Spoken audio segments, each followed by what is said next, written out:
Good afternoon and welcome.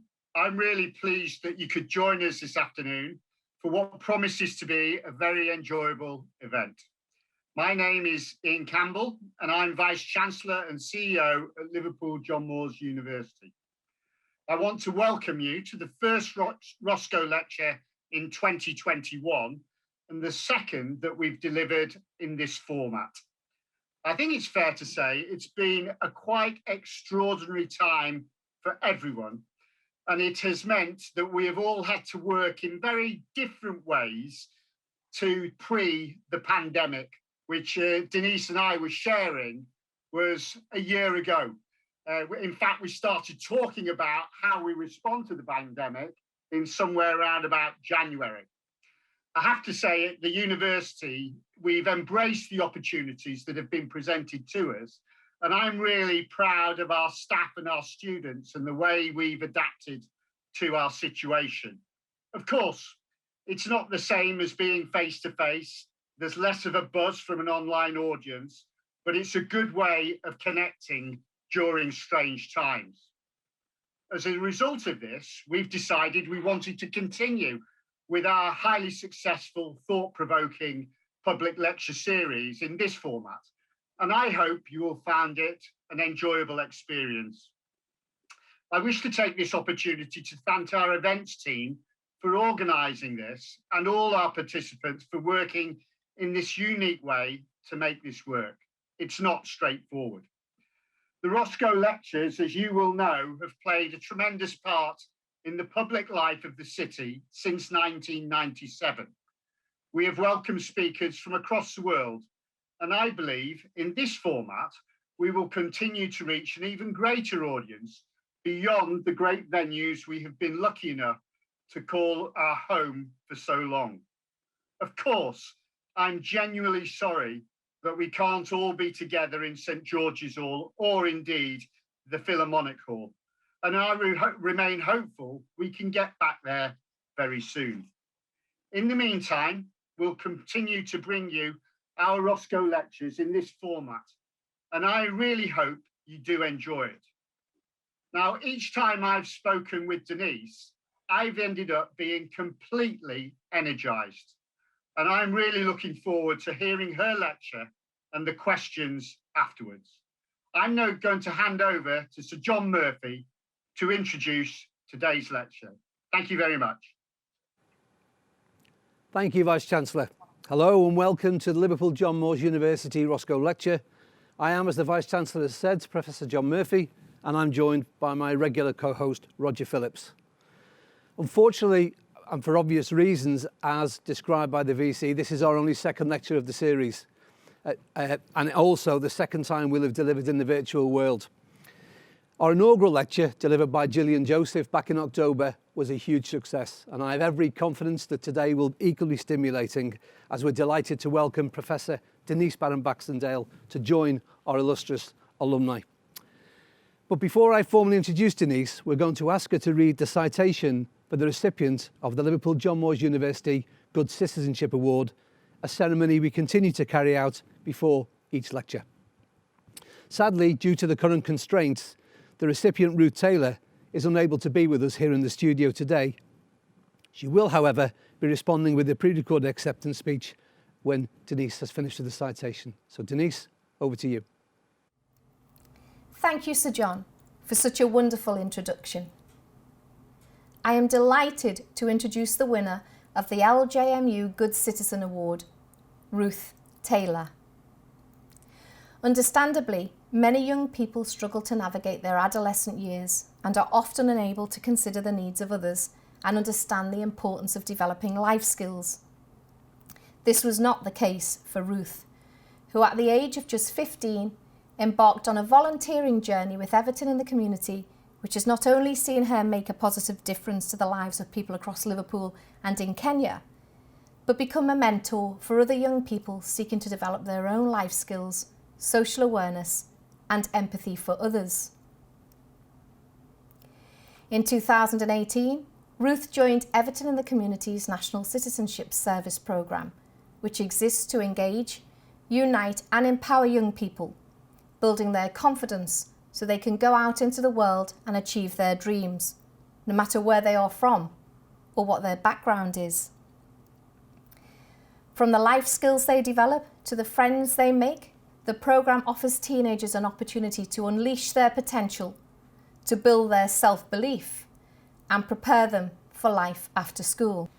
Ruth's attitude embodied the ethos of NCS, and she quickly fitted in, made new friends and took a leading role in developing a social action plan to complete a 10k walk to fundraise for Making Space, a charity which provides health and special care services for adults with mental health conditions, learning disabilities, dementia and their carers. A course which Ruth and her fellow NCS team members are extremely passionate about.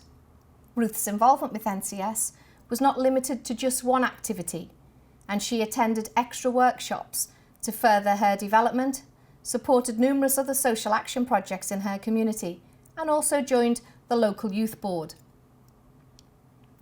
Her proudest moment as a volunteer to date was being selected to travel to Kenya in 2019 with fellow volunteers to build a new classroom and teach local children basic skills and sports.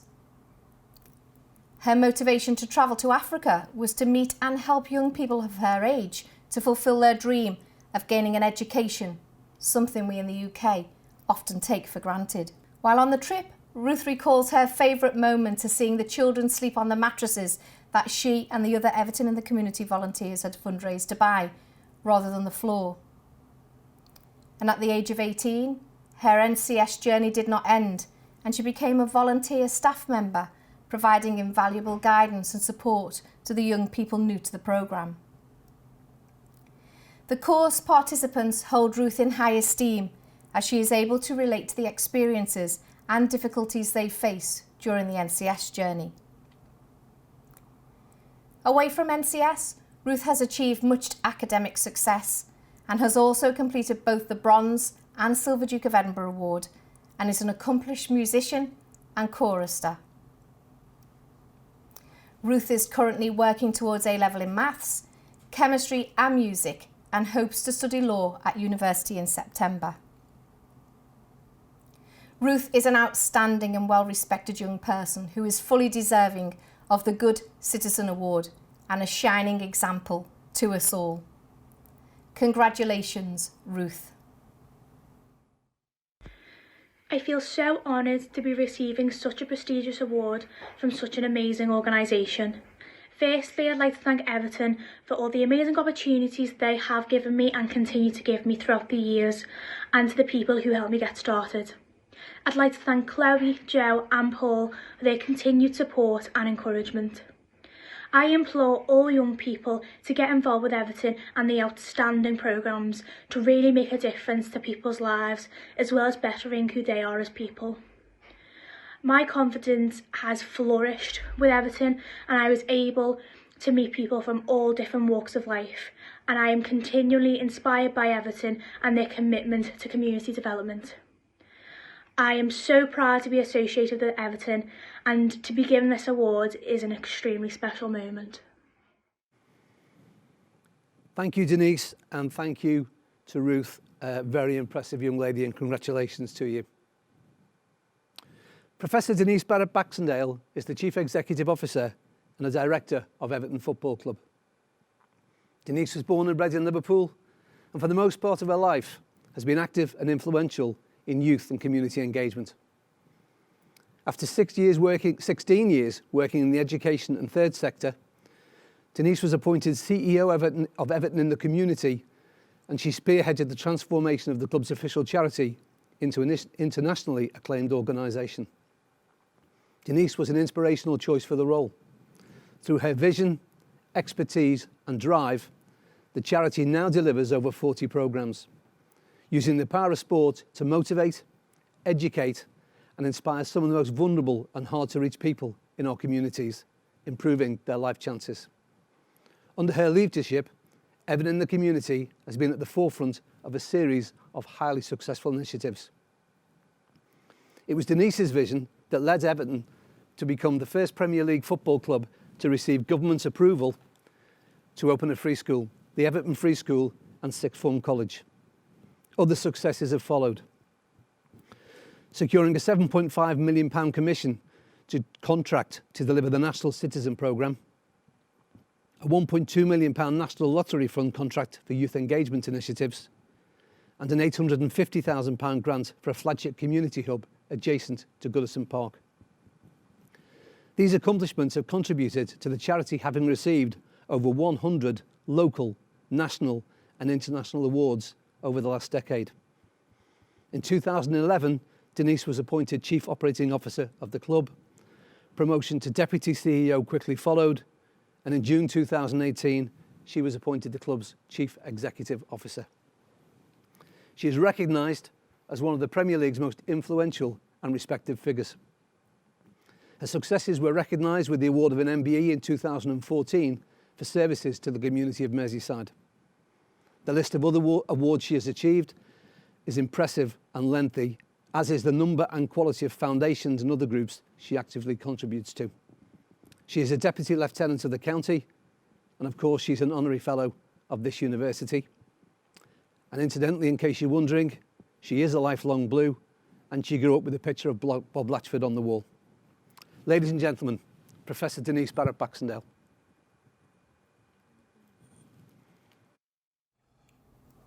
I am both humbled and honoured to be delivering a Roscoe Lecture today, albeit remotely. To receive such an invitation is an esteemed accolade from an institution that I have much respect and admiration for. I would like to thank you all for tuning in and ensuring the great tradition of the Roscoe Lecture series can continue. The original date of my Roscoe Lecture was the 18th of March 2020, 5 days before the country was put into a national lockdown as a result of the global pandemic. At the beginning of 2020, we would have all been forgiven for not knowing of reports of a new virus circulating in Wuhan, China. In the following weeks, cases in China increased exponentially, and by the end of January, the world began to take notice, and the story moved to the top of the TV bulletins and onto the front pages of our newspapers. However, even at that point, it was inconceivable to think that within a short space of time, half of the world's population would be put into lockdown. Schools and businesses closed, millions of people made unemployed, the collapse of financial markets, and governments left with no alternative but to deliver economic stimulus packages worth trillions. It is a mark of the scale, pace, and devastating impact of the virus that the postponement of almost the entire global sporting and live event calendar in the spring and summer of 2020 is merely a footnote. The pandemic has caused much devastation to many communities around the world, no more so than right here in Liverpool. As a result of COVID-19, I feel the basis of my lecture has never been so relevant. Before I start my lecture, I would like to thank my fellow board members at Everton Football Club and the trustees at Everton and the community who guide the club and charity strategically with great skill and endeavour. Please accept my personal thanks. But my greatest thanks must go to the people who lead on our behalf each day within Everton and the community. The practitioners and community leaders who, in the words of Jones 2009, weave magic in our communities, and who, according to the work of Robinson 2010, have truly found their element. So let's hear more about these wonderful practitioners and their work as we explore my research topic. Here, I invite you to consider my research question: whether modern-day football social schemes deliver sport at the service of humanity, or whether, in fact, they are simply a superficial social alibi. The principal point for consideration here is whether there is genuine integrity, authenticity and goodwill in the apparent altruism of modern-day football, or whether this is just a sinister disguise to mask the excesses of the modern game. A cynical counterbalance to its decadence and disconnection from those who stimulate its commercial success. A sophisticated PR stunt for brand or reputational reinforcement, or, as expressed by Blash 2016, merely a fig leaf to camouflage the embarrassment of extreme wealth creation. Now, I must at this stage acknowledge the paucity of academic research in respect of this debate to enable a rigorous validation of either argument.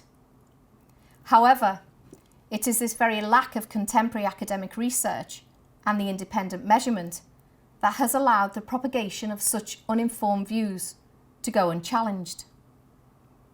This, in itself, was a major driver behind a 5-year academic partnership between Everton and Liverpool Hope University, as Everton strives to demonstrate the real and tangible difference it makes.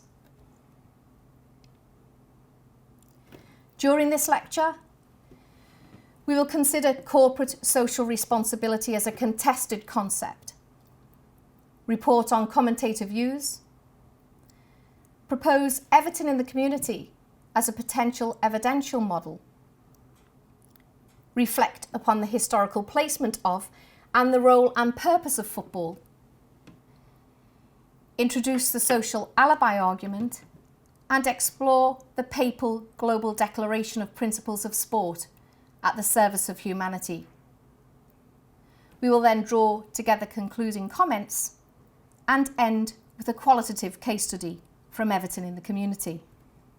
According to Waddington, Sheladori and Skirtstat 2013, there is no single indisputable definition of the term corporate social responsibility, thereafter during the lecture referred to as CSR. But for the purpose of academic framing, I propose to position Everton in the community within the Brandish and Cronin 2009 definition of CSR as being a mindset and practice grounded in giving back to one's community, providing goodwill to others, and effectively bring about change to important social causes while maintaining sound business strategies. However, I must state that this placement is for academic reference only, because at Everton Football Club, we do not endorse the term CSR for any of our club or social endeavours. We firmly believe, as the People's Club, that social responsibility is in our DNA. We strongly believe that we are not a corporate, we are a club acting as a symbolic representation of our locality, our community, and our heritage. A club delivering a service to its community as part of our civic duty.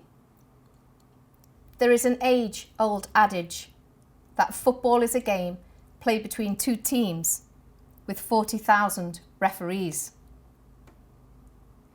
The serious side to that observation is the fact that everyone who is remotely interested in football has their own personal view about the game and those involved in it.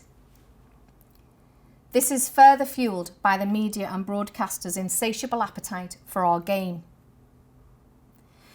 We must acknowledge, however, as practitioners, that a common perception does exist, such as that of Con 2005 and Con 2013, that many people engaged in the game are overpaid, out of touch, and frankly, self-obsessed and greedy. Consequently, there are commentators who are critical of the motives of the Premier League football clubs engaging in social activity of any kind, opining that the purpose of such schemes is purely self-serving to escape government intervention or critical analysis. Whilst others, such as Kennedy and Kennedy 2012 and Sanders, Hayes, Ravenscoff and Birdsley 2014, stress the clear social benefits provided not only by sport generally, but specifically football. We will hear more about those contrasting views as we progress through the lecture. I would now like to introduce Everton in the community as a model to challenge the social alibi argument, as I invite you to look at Premier League football specifically at Everton, through a different lens, as sport at the service of humanity. I acknowledge from the outset the risk of cognitive bias as propounded by Haselton, Nettle and Andrews 2005 due to my professional proximity to the charity. I am conscious too of Kotler 2013's notion of the sport evangelist. But I do not consider myself a sport evangelist, someone who professes that sport is the panacea of all social ills. I'm simply hoping to share, as a reflective practitioner, my professional insight to add to the debate, as advocacy by Schoen 2016. Born out of local entities such as working men's clubs and church organisations, Everton Football Club has its roots firmly ingrained in religious belief. According to Kennedy 2011, the club's roots are to be found in the evangelising muscular Christian movement of the latter part of the 19th century. A Methodist congregation based in a chapel on the corner of Breckfield Road North and St Domingo Vale. This muscular Christianity movement propounded a philosophy concerned with the remasculisation of men, rejoining the body with the soul, Mackay and Mackay 2016.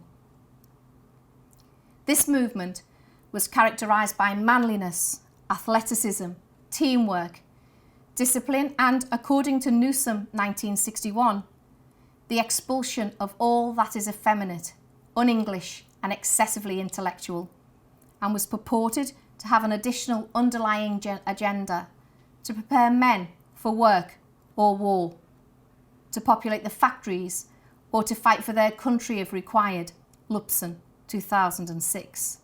And so it was that Reverend Ben Swift Chambers, the then minister of St Domingo's Church, formed a football club, the purpose of which was to keep his cricket team fit during the winter months of 1878. Reverend Chambers was a committed supporter of the Band of Hope, a temperance organisation. His aim was to provide leisure activities promoting health and exercise alongside Christian sportsmanship as a distraction from the drudgery of toil and evils of alcohol, both such prevalent facets of Victorian society. The football team prospered, attracting players from churches outside the parish, and by November 1879, the football section of this church cricket club team was renamed Everton. So what have we been doing as a club since 1878 to pay tribute to our forefathers? Everton Football Club has been a constant innovator in the world of football, striving to be the best and the first to accomplish new feats. The image displayed on the screen boasts our achievements, such as being a founder member of the Football League, the first club to have numbered shirts, 1 to 11, the first club to break the transfer threshold when Alan Ball moved from Blackpool to Everton in 1966 for £110,000, the first club to have a scoreboard, the first club to install understyle heating, the first club to have nets in the back of the goal, the first club to have its own podcast and online social networking site, the first club to sell tickets by text message, and the first club to have its very own school. Now, alongside these many achievements and innovations, Everton Football Club has competed in the top division for a record 117 seasons and has won 15 major trophies. The League Championship 9 times, the FA Cup 5 times, and the UEFA Cup Winners' Cup once. I'm sure that you will agree that the aforementioned achievements are many, but sadly football hasn't always presented itself as progressive or indeed in a positive light. We will now view English football at its lowest point. Despite significant European success during the 1970s to early 80s, the late 80s marked a low point for English football. Stadia were crumbling, facilities were abysmal, hooliganism was rife, and English football clubs found themselves banned from European competitions. The 80s in particular witnessed 3 specific tragedies which changed the landscape and legislation around UK football safety and stadia forever. Hillsborough, Heysel and the Bradford Stadium fire, giving rise to the Taylor Report, Taylor 1990, and legislation such as the Football Spectators Act 1989. It's important to note, however, the social context in which football operated in the 1980s. The Thatcher government had just taken power on the back of Callaghan's winter of discontent. Civil unrest was on the increase. Women's rights were gathering pace and unemployment was rampant. Trade unions were under attack and there was rioting on the streets, driven by racial disharmony and inner city poverty, all resulting in the decimation of erstwhile cohesive communities, all contrasting starkly with the yuppie generation and the expansion of the city. The anonymity afforded by the large crowds at football matches allowed this hotbed of almost anarchy to be played out on the terraces, as gangs such as the Inner City firm, per Davies 1983, hijacked stadia to organise, express and unleash their suppressed anger as they railed against the social divide between the haves and the have-nots. And it was following these catastrophic events that football community schemes were proposed as an attempt by the Football League to regain its reputation as a family game and ward off further government intervention. Stone, 2018. And so it was that in 1988, Everton in the community was born. Now, looking at the modern game, in 1992, the Premier League was formed as the organising body of the competition that would play the world's most compelling and competitive football to inspire fans and partners alike and invigorate lives across the globe. We will discuss later the successes of the league, but whilst reflecting on the issues of historical football, let's consider views of the modern game from such commentators as Wagg 2004, Sugden and Tomlinson 2017, and Brackenridge, Pitchford, Russell and Nutt 2007. A league too concerned with its own commercial success, failing to meet the needs of supporters in respect of ticket pricing and kick-off times. A league mired in corruption, allegations of managers and agents taking bribes. A league that prioritised reputation above safeguarding, for example, the Barry Bennell sex abuse scandal. A league remote from traditional football communities and grassroots, with players earning astronomical salaries wholly detached from the people who idolise them. A league serving self-interest and not fair play. Con 2013. Moving away from academic commentators to the court of public opinion, the Premier League commissions independent research on sentiment analysis to provide insight into their reputation. The word cloud on screen represents comments from their most recent survey, 2017. You may note that there is no reference at all to community or sport for social good. So let us consider the position of commentators, such as Conn, Wagg, Sugden, amongst others, who in essence hold the view that Premier League social schemes are designed and developed purely as a smokescreen, a shallow gesture to obscure the real business of generating even greater wealth. The motive for this? A social sop, hush money to appease public perception of extravagance and greed.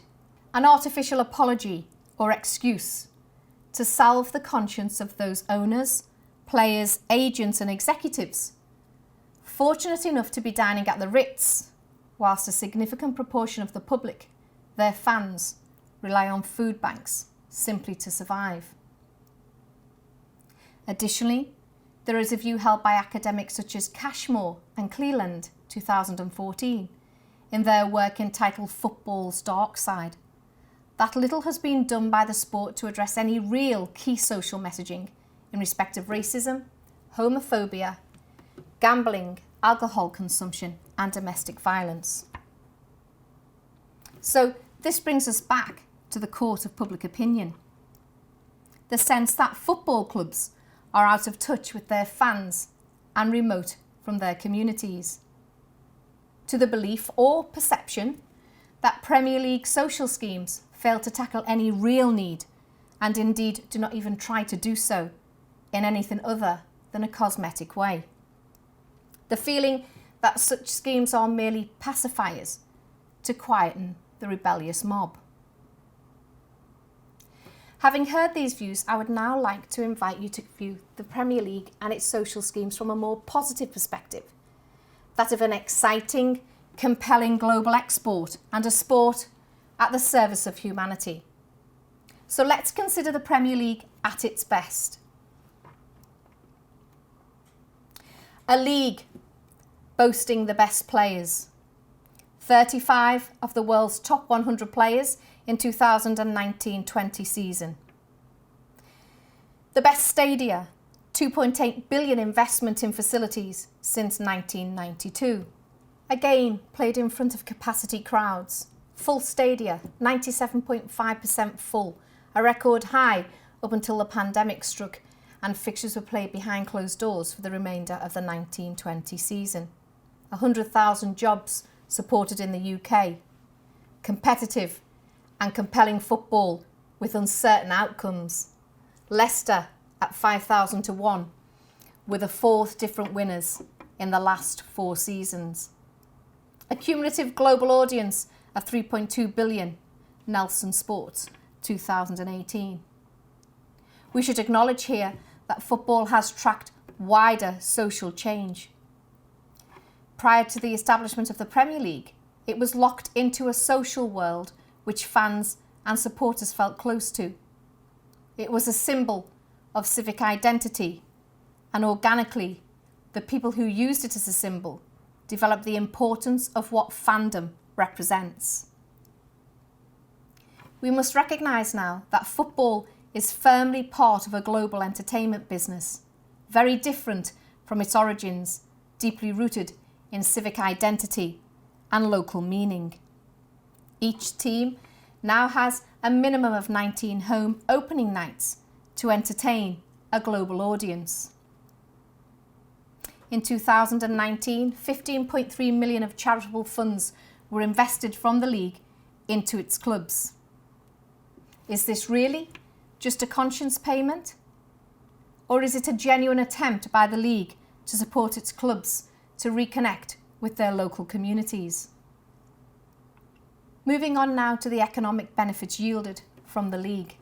The most recent independent report, produced by Ernst Young 2019, highlights the economic benefits in respect of the investment that the Premier League and its clubs contribute to the economy.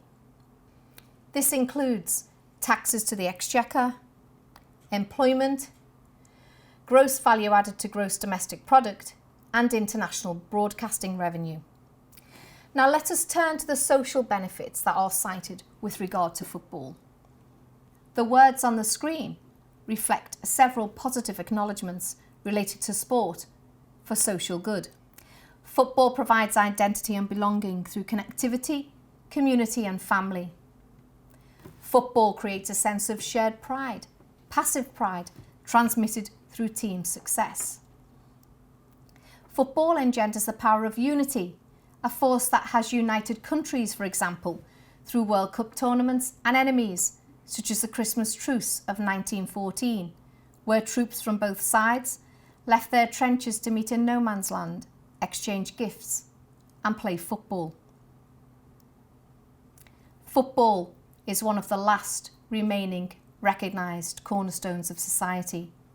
In a society that many social commentators acknowledge has observed the disintegration of social norms and traditional facets of society, such as jobs for life, marriage for life, traditional education systems, the role and influence of the church, and the familiarity of intergenerational neighbourhoods and cohesive communities. Social philosopher Bauman, 2000's notion of liquid modernity, acknowledges the fluidity of modern life and the breakdown of the aforementioned symbols of social solidity. Perhaps then, football continues to offer something relatively solid when all other things relied upon previously have evaporated, as we witness, according to Beck, 1992, the fragmentation of society.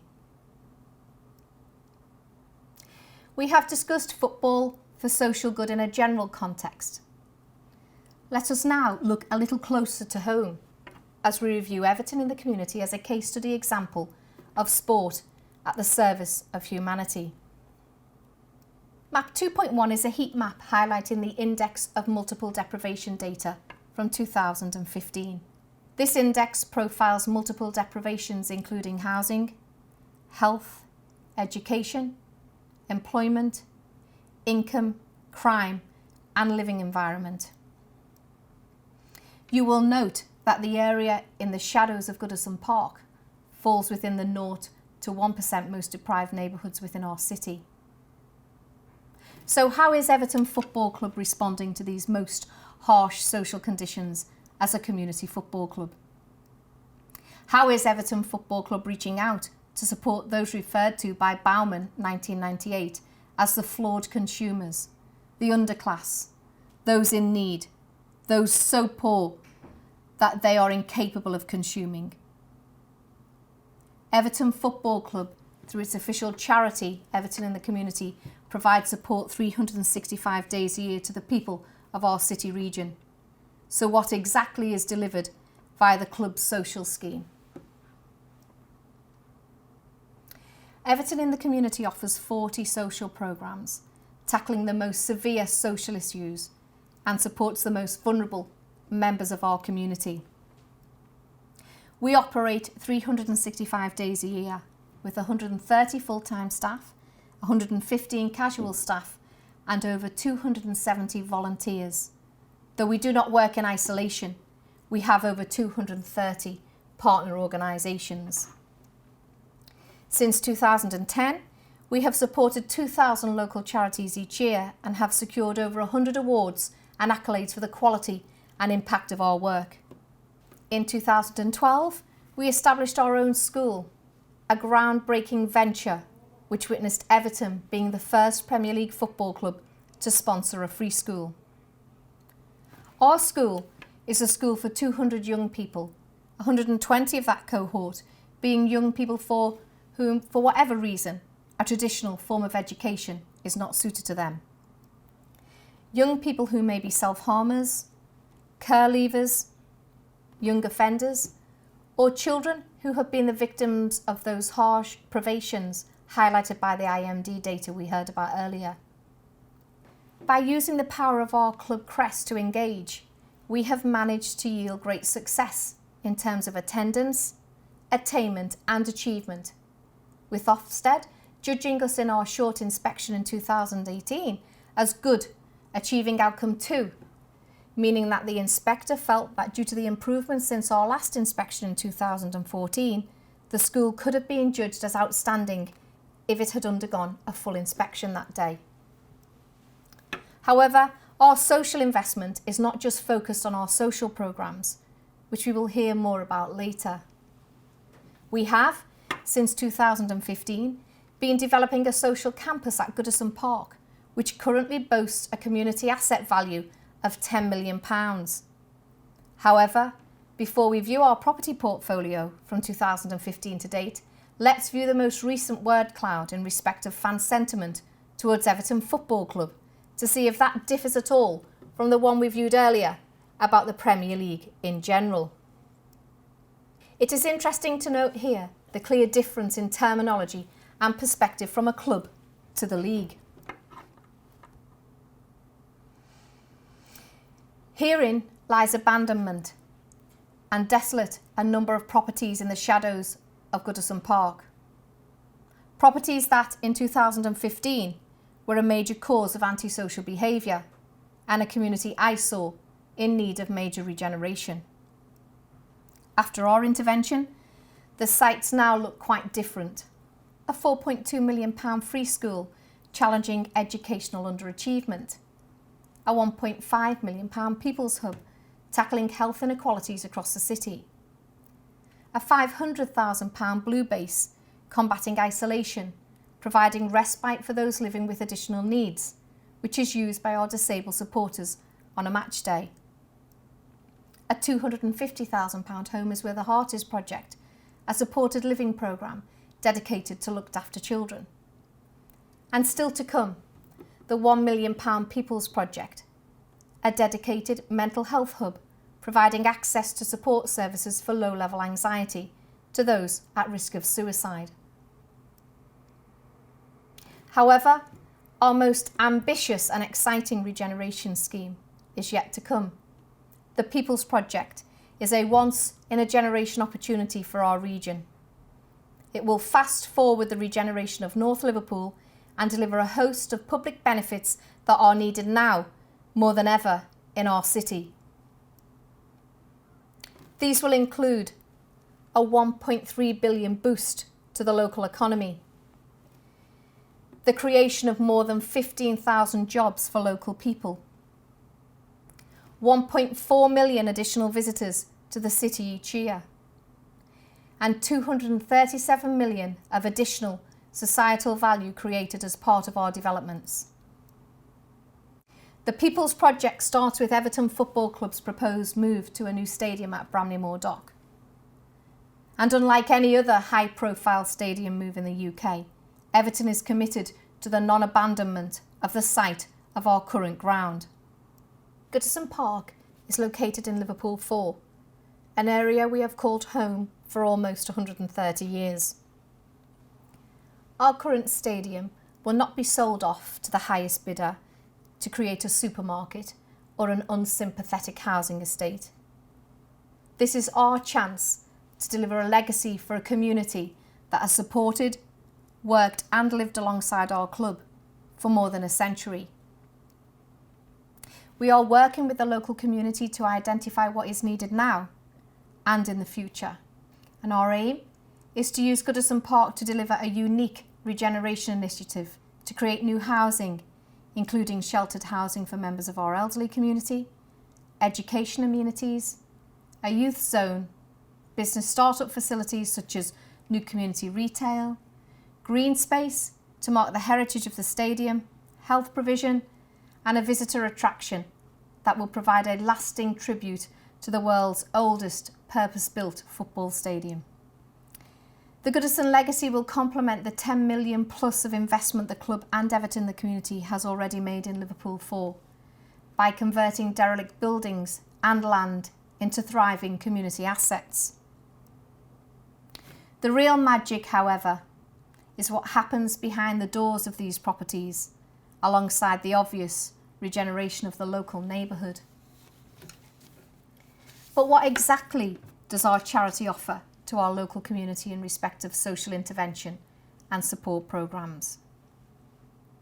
Our 40 social programmes are structured under 6 thematic headings. Our youth engagement programmes harness the energy, enthusiasm and commitment of a wide range of young people, empowering them to effect positive social change. Our social inclusion offer provides support to individuals who are isolated and lonely, often on the margins of their community, to gain the confidence and belief that they can move on with their lives and connect with their communities. People living with disabilities do not have the same sporting and everyday life opportunities as their non-disabled peers. Our disability schemes seek to redress this by improving access to facilities and empowering disabled people to take an active role in both sport and the wider society. Our youth justice programmes engage and support some of the most challenging young people across Merseyside, with the aim of breaking the cycle of reoffending, providing positive opportunities where former youth offenders and children at risk may thrive and make a more constructive social contribution. Our health and social care schemes are designed to reduce inequalities and improve public health outcomes through preventative and intervention services, alongside tailored management and treatment plans. Our commitment to education is extensive and long-standing. From Everton Free School to our apprenticeships and employability programmes, we provide the opportunity for people to discover, explore and reach their potential in a secure, supportive and stimulating environment. Everton in the community has had considerable local, national and international awards success. And of course, securing awards is gratifying, but their importance is the external verification and validation of the quality and impact of our work. Additionally, our results can also be measured through our continued success at securing grant funding and capital investment from both public and private funders in a sector that has suffered considerable contraction in the availability of resources in recent years.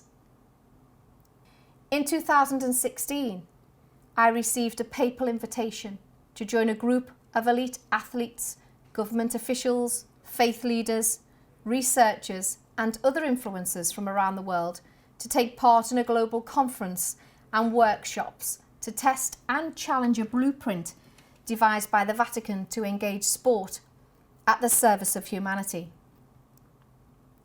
The espoused papal vision was to launch a global movement to inspire every organisation and participant in sport to live, think and act in accordance with an agreed declaration of principles. These principles are mapped against 6 themes: compassion, respect, love, enlightenment, balance and joy. Although emerging from the Vatican, these principles accord with priorities identified in strategies such as Sport England's Towards an Active Nation, Sport England 2016, and the United Nations Millennium Development Goals, United Nations 2015. As we've already heard, in 1878, our forefathers established our club on the foundations of muscular Christianity. Today, in 2021, I would like to use this contemporary faith-based set of principles to test if Everton in the community is delivering against any or all of the principles. Compassion. Use the power of sport to help others. Everton Free School. Many of our children are living in extreme poverty. Our People's Picnic after home games, hot meals for the homeless community, food banks each game with no perishable items. Respect. Use sport to build trust and understanding.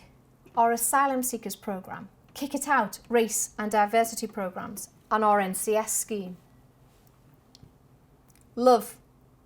Sport is for all, evidenced through our disability programme, blind football, deaf football, wheelchair football, mixed gender football, from grassroots to representing Team GB. Enlightenment. Sport has the power to transform lives and build character. Our Safe Hands, Footsteps 41, our work in adult prisons and our employment and apprenticeship schemes. Balance. Sport has the power to help us to make the most of ourselves. Our Veterans programme, our mental health work, and our programmes for the isolated community, aged 75 and over. And joy. Sport, above all, is about enjoyment. The golden, or in our case, blue thread that runs through everything we deliver. In 2020, Everton and the community's work and commitment to sport at the service of humanity was further noted by the Vatican's International Sport for Humanity Foundation. I was invited to become an advisor to the Sport for Humanity Faith and Sport Leaders Council to showcase the power of football and share best practice. The Sport for Humanity Faith and Sport Leaders Council is a working advisory committee to support the work of the Foundation by offering advice, counsel, direction and sharing ideas. In addition, the Council will provide strategic guidance on the role of sport in a post-pandemic world. The COVID-19 pandemic has been the catalyst for the profound and exceptional events which have dominated all of our lives since March 2020 and which has changed the course of history. In addition to the devastating health consequences and the tragedy of more than 110,000 lives lost to date in the UK alone, this deadly virus has also had a catastrophic social, economic effect on the most vulnerable people in our communities. The virus has magnified the gulf between rich and poor, not just in terms of income, but also education, health, job security and social mobility. On the 19th of March 2020, 4 days before the Prime Minister ordered the United Kingdom into a full national lockdown, Everton and Everton in the community launched the now award-winning Blue Family Outreach and Engagement campaign. I believe Everton's Blue Family campaign, created as a direct response to the pandemic, to be a dynamic and true example of sport at the service of humanity. By demonstrating compassion, respect, love, enlightenment, balance and joy, we have supported the most vulnerable and isolated in our communities when they needed it most. The Blue Family Initiative continues to make a difference across our communities each and every day. The campaign's success owes a great deal to the unparalleled knowledge and experience Everton and the community as a charity has acquired across 4 decades, serving Liverpool's most vulnerable communities. This knowledge, coupled with the charity's expertise in tackling health and social issues, has made a major difference to the lives of thousands of people across our region in the face of the pandemic. This serves as further proof of the charity's connection to the local community in which it is based and how it uses sport to serve humanity. Since March 2020, we have supported more than 27,000 vulnerable and at-risk families and individuals across Liverpool. More than 25,000 check-in and welfare phone calls made by staff, players and club ambassadors. Received more than 4,250 referrals for support and assistance through the Blue Family Referral Scheme and an existing Everton in the community participants. Delivered more than 14,450 emergency food parcels and food vouchers. Supported more than 3,150 families with utilities, mobile phone credit and essential household items. Provided more than 250,000 meals to school children, participants and people in need across Liverpool. Received more than 265 self-referrals from families of pupils who attended our partner schools. Provided 400 laptops across the region to help close the education and inequality gap and help them stay connected and engaged with learning. Delivered COVID-19 testing kits to more than 400 households across Liverpool City region. Everton was the first football club to launch an outreach campaign, and the speed and scale of the response has been widely applauded thanks to the impact it has had in supporting those in greatest need during the health crisis. Earlier this year, the club was recognised by Did They Help?, an international rankings website that details how global corporations and public figures have reacted, responded and treated people during the global pandemic.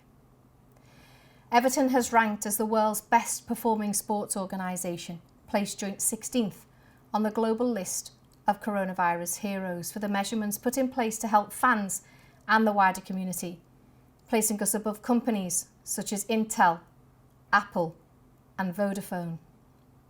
While this praise and recognition is gratefully received, we at Everton are under no illusion that we are merely at the beginning of this crisis in terms of the shockwaves it will have for years to come on public health and local economies. We must continue to help those most in need with meaningful and life-changing support. This is why schemes like our People's Project are so important in offering tangible routes for vulnerable people to improve their life chances through the health, education and employment schemes as we battle back against the pandemic. To further demonstrate Everton and the community's importance and impact upon the people of this city, the charity commissioned a report to evaluate its societal value. Societal value is the calculation of benefits created by an organisation as part of their everyday output. The figures not only take into account the value for money created for the organisation's stakeholders, but also the value to society through the impact on people's lives, the economy and the environment. The societal value of the charity, as determined by Real Worth in 2019, is calculated to be £222.3 million for the period 2016 to 2019, which equates to an average of £55.6 million per annum. To put that into context, it means that for every pound invested into Everton and the community, £14.74 is generated of societal value, which can be used to improve the lives of local people. I have attempted to provide a balanced argument of the differing views, albeit from my perspective as a practitioner. However, as with so many facets of life, the reality here is that there can be no singular conclusion which applies across the board. I must acknowledge that the claims of social alibi may indeed apply to some Premier League schemes, which do perhaps lack integrity and real impact. Those clubs whose community contribution can be captured by a player's insincere handshake or false smile as they pose for a stage-managed photo call to present a certificate or piece of merchandise to an idolising fan before being whisked away by the club's vast media team to another club or commercial event. However, I believe Everton in the community challenges any universal view that all Premier League social schemes are nothing but a social alibi. At Everton in the community, we don't get everything right. At times, we fail, and that's okay. We learn from our failures. We review, recalibrate, and respond. At times when things haven't worked out so well for us, we have learned the most important things about our community and our impact. However, I firmly maintain the position that Everton in the community as a football scheme reaches communities and individuals in ways that other providers do not, and in many ways cannot, because of the unique relationship that fans have with our football club. This unique relationship means that Premier League football clubs have an exceptional, inimitable opportunity to use sport at the service of humanity to far exceed the outcomes and effectiveness of many other types of social providers. So, far from being a social alibi, they surely possess the foundations for being considered a serious social solution. So we have heard from commentators who claim Premier League social schemes are little more than a fig leaf to hide the shame of excessive wealth creation. You have heard from me, from my perspective, as a practitioner, seeking to challenge that view, at least about the work of Everton in the community. And I would now like to close the lecture by introducing to you a qualitative case study from one of the participants of Everton in the community, leaving the last word to somebody who has first-hand experience of whether Everton in the community is a superficial social alibi or uses sport at the service of humanity.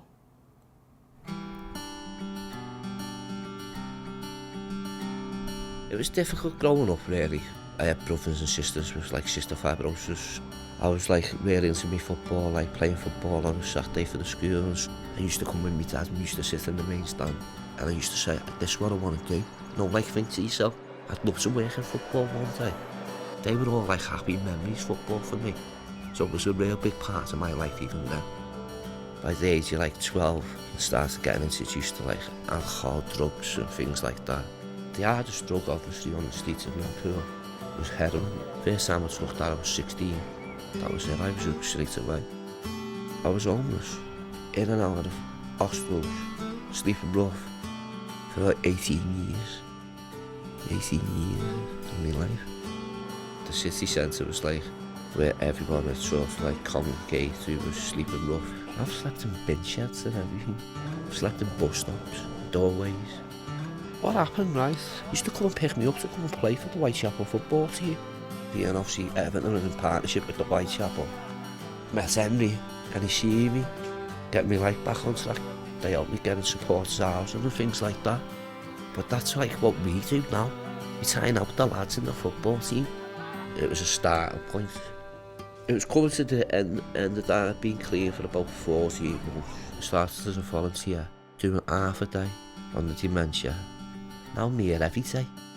I'm an official tour guide. I work the matches, do the guard of honour. I met his mum when I was young, met our son. Didn't work out. It was like a drug-free relationship anyway. I said, I haven't really got a relationship with my lad. Without them even knowing I'm at a football club. Little things that never brought our relationship on. I've got him staying on Fridays first time. He's actually stayed overnight with me since he was about 4 years of age. Giving me life back really, haven't you? When you look at it, that's like the top of it. They've given me life back by giving me this opportunity to work and do things. That's a dream.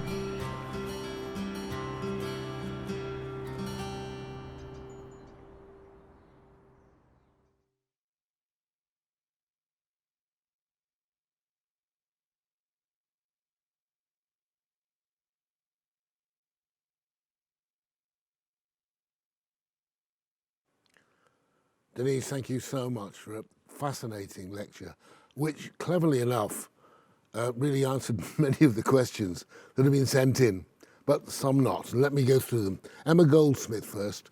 She says, how can the sporting industry help us to come back together and rebuild as a community? I think, Roger, looking back at some of the discussions we had there on the Vatican ideologies or presentation, one of them was joy. I think the first thing we can do as football is get people back into stadia safely and let us have that sense of belonging that football allows when it brings people together. I think now more than ever, we have seen people reaching out to their football club for support and really appreciating the fact that the football club has become part of their extended family. From my perspective, I think all of the football clubs have a really, significant role to play in this respect, whether that is just about the entertainment and the connection factor, or whether that's about using our community programs to help people get back to whatever our new normal looks like, whether that's our mental health project, whether that's our employment project, our education projects. We all have a role to play.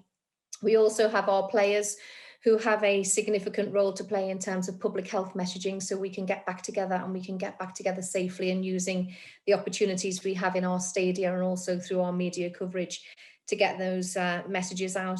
And from an Everton perspective, we spoke about our biggest ambition yet, which is the legacy project at Goodison Park and also our new stadium.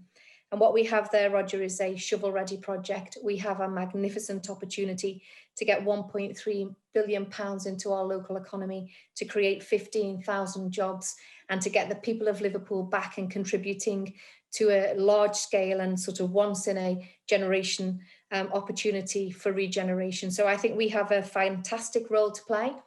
And whether that is, I say, about entertainment, connectivity, celebration, getting people connected back with their heroes in their stadia, or whether that's about creating opportunities to help us economically and drive that social change.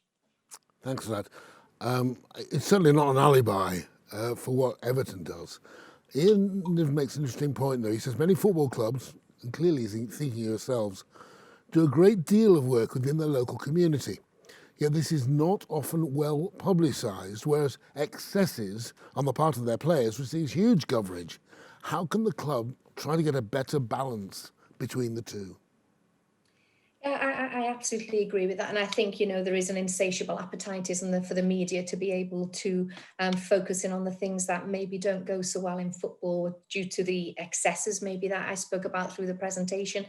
But there certainly are, some magnificent clubs doing fantastic work. And I think at Everton, we have that as an integral part of our Everton family, and our charity is an instrumental part of how we operate as a football club. So I think for clubs to really understand their values, make it a part of their core operation, and really challenge for the coverage, make sure that we tell the story, because again, this isn't about a celebration of what Everton does well. It's about actually, this is part of who we are as a football club. Our fans expect it. We're delivering against our values, and it's not about exposure. It's about awareness. And that awareness is important, Roger, not just so that people hear about what you do, but so that people in the community can give active referrals, so that if people know Everton have a school, or Everton have a mental health programme, or any of our peer group, actually, you can then identify people and you can refer them to the football club. So the coverage is important, not just to counteract any of the excesses that we know the media like to follow, but really to get people help and support. How much do the players themselves understand the values that you're putting forward now? At Everton, obviously, I think it's a really important part of our onboarding programme. I think the players we have are magnificent. They have a contractual obligation, but I've never ever heard in the 12 years I've been there any player asking about his contractual commitment to Everton. It's something they want to do. When they pull the Everton shirt on, they know that's what's expected of them. And actually, in many instances, it's what drives them to join our football club. So there is that real social conscience. There is that commitment to do the right thing for their fans. They understand how important it is to Evertonians and the privilege that they have in serving the football club. So as I say, only ever have, from an Everton perspective, really strong commitment where, the players will sleep out at Goodison. They will raise funds independently and collectively. They want to take part in activities and events. And there's certainly not superficial appearances where, as I say, they shake a hand, present a certificate and go. We have them working as ambassadors, so they help us shape the programmes as well. So it's really important to them to feel that connection to the fan and their football club. Interesting challenge from the next questioner, Frank Nelson, who says, how, when discharging their corporate social responsibilities, I think you do it more because it's the right thing to do, but anyhow, how can companies mitigate the risk of their work and spend in the community, substituting for what should be taxpayer-funded work and spend? I think the key here, from my perspective as chief exec, is, the future is about putting people ahead of profit, really, and ensuring that major organisations realise their responsibilities, and for us to all, most importantly, work together. So I think, we do have instances where, people will receive a challenge. For me, it's not about that corporate social responsibility. It's about protecting our staff, protecting our fans, and doing what is right and proper with the resources that we have.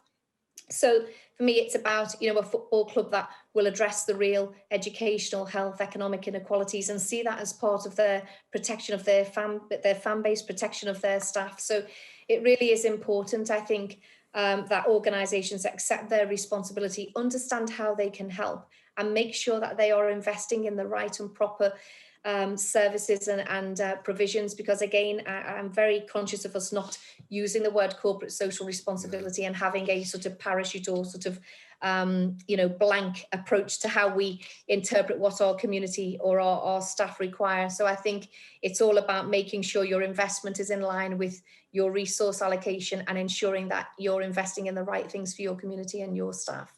Okay.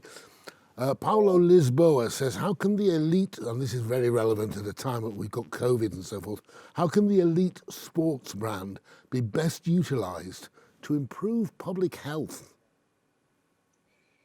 I think Premier League clubs have been delivering mass awareness campaigns for many years now, offering sort of logistical support and aid to local communities across a range of public health messages. And you'll see that from in-stadia LED displays in stadia, promotion, even in terms of sort of concourses and advertisers and any of our sort of media platform channels. So as I said earlier, the Premier League is the most watched sports league in the world, broadcasting more than 200 territories to almost 650 million homes, and with a TV audience of 4.7 billion people. We have our Twitter platforms, all of our sort of player ambassador work. So we really do have an opportunity to drive change. We have a responsibility to do it too, because when all of those eyeballs are watching football, we should indeed be using that for the most positive benefit we can have for society. And I think, all of the, when you see football return post-pandemic and we have fans in the stadium, I think you'll see even more public health messaging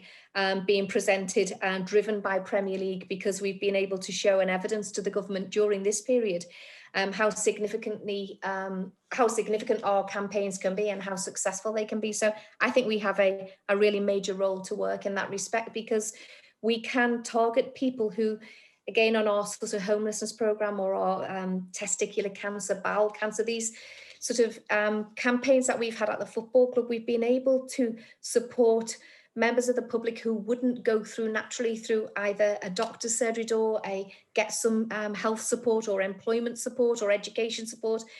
And we use our sort of badge really to camouflage some of the most serious and social messages that exist and open the doors of football clubs to get people in who, as I say, would maybe in other situations or circumstances not go to the doctor or not go for clinical support or education support. So we do have that very unique and special bond with fans that we should use, and we should use to best effect. You talked about best practice. My own view is that Everton does show indeed in all these respects best practice. But David Croft asks, what future roles should football clubs have in their community? I think, obviously, for me, the role that Everton can play, the most powerful role it can play, is really supporting the least privileged communities and those who face the most significant challenges. So, again, whether that's about employment opportunities, apprenticeship programs, whether that's about reaching out for public health messages, all of those things, we really need to understand our communities, totally understand them, map out what their needs and requirements are, and be there. Really, almost my view has been like a Tesco Express model, really, on the corner of every community, whereby at your convenience, your football club is there to help you with any and all challenges that you have during your life. Right on your corner, with people understanding your community, understanding your needs, and understanding your connectivity to your football club. So I think we have a fantastic role to play with many interventions, whether, as I say, they're economic, social, or community interventions. And finally, Philippa Russell asks, how can we introduce a greater diversity and create more opportunity for people who cannot or do not use the usual sporting facilities? And Philippa's thinking in particular of disabled people and, of course, people from minority groups.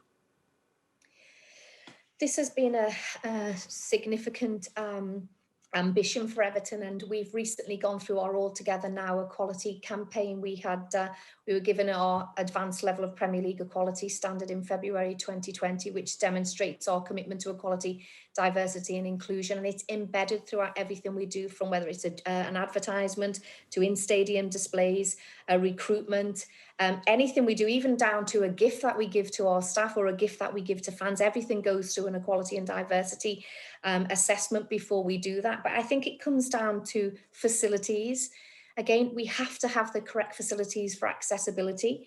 We have to work with the correct groups too. I mean, again, in terms of integrating different communities within football, we can't sort of preach to a community or tell a community how they need to get involved with Everton Football Club. We need to work within the community. So it's having key and influential practitioners who are maybe embedded in other organisations or societies or charities, who can come together and work with Everton to help us best understand how we can actively engage.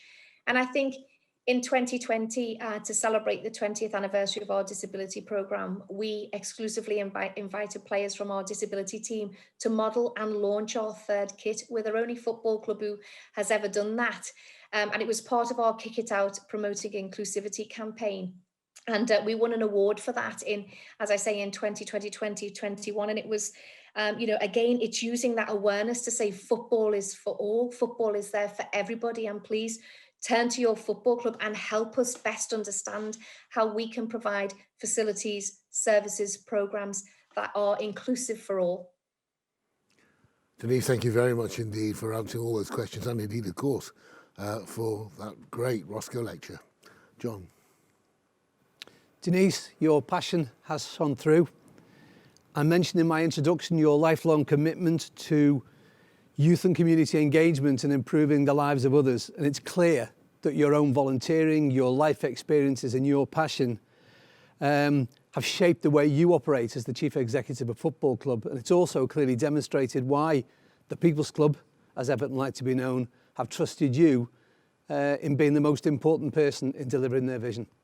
Thank you for a wonderful Roscoe lecture on behalf of LJMU and behalf of our Roscoe audience. Thank you. Thank you, Sir John. It only remains for me to thank you, our loyal Roscoe audience, for listening in this evening.